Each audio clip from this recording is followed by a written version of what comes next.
Hi, good morning. Telangana ఉద్యమ చరిత్ర రాష్ట్ర ఆవిర్భావం అనేది ఉద్యమ చరిత్ర 3 దశల్లో జరిగింది. ఫస్ట్ తెలంగాణ భావన 1948 సంవత్సరం నుంచి 1970 సంవత్సరం వరకు జరగడం జరిగింది. రెండవది సమీకరణ దశ 1971 నుంచి 1990 సంవత్సరం వరకు జరిగింది.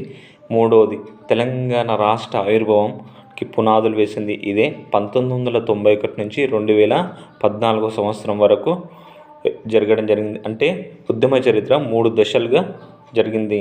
దాంట్లో తెలంగాణ ప్రభుత్వం, రాష్ట్ర ప్రభుత్వం 2014 జూన్ 2వ తారీఖు రోజు తెలంగాణ రాష్ట్ర ప్రభుత్వం రావడం జరిగింది. దీనికి తొలి ముఖ్యమంత్రిగా కేసీఆర్ గారు, తర్వాత ఉప ముఖ్యమంత్రిగా శ్రీ రాజయ్య గారు, డాక్టర్ రాజయ్య గారు ఉండడం జరిగింది.